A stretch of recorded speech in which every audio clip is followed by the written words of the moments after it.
is Susie Morton. And how long have you been a teacher in Dade County? I have been a teacher in Dade County for 36 years.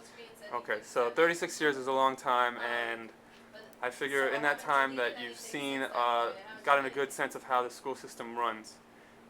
Have you seen anything to this point that you think could run more smoothly, more efficiently? Well, one of my, since I have been in the school system for a long time, I've seen a lot of changes in actually the way the schools are run.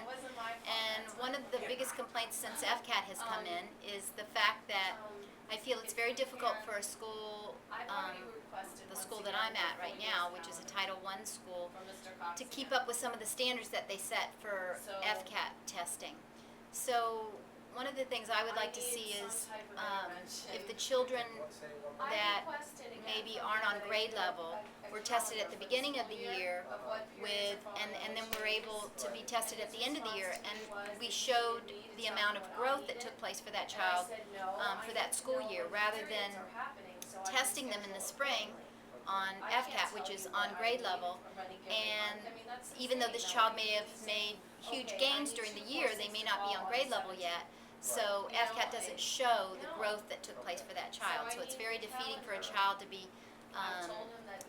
told that he has failed FCAT when he has made progress.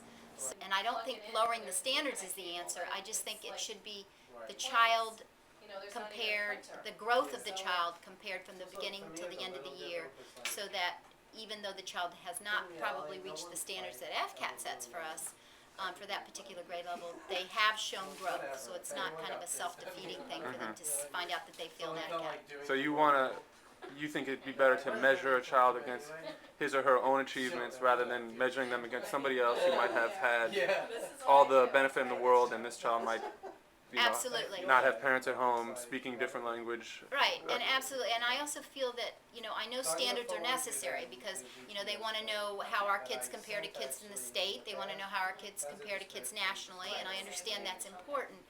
And maybe the FCAT testing still could be done. But I think it's just very depressing for a school like ours that we really work hard. We give the kids interventions, we differentiate instruction, we do all the right things to bring the kid up to grade level to take the standardized testing they need to take for that grade level. And even though they may have shown tremendous growth throughout the year, they still may not meet the standards of that one standardized test. So just having another measure that might show that child's individual growth, I think would be really good for the kids, good for the schools, good for the teachers, just good for morale in general. Okay, last question. What is your philosophy of teaching?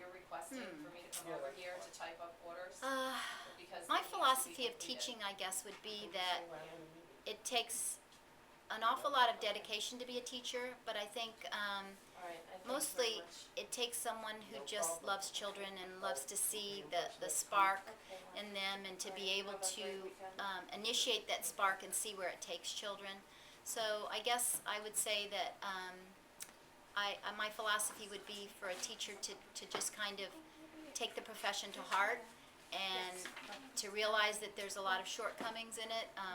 A lot of the benefits that you might find in other professions are a lot more beneficial monetarily, but this is a profession where if you have the heart for it and if you have the dedication, I think it's the best profession in the world. Thank you, Ms. Morton. You're welcome. Okay, because I know at our school site,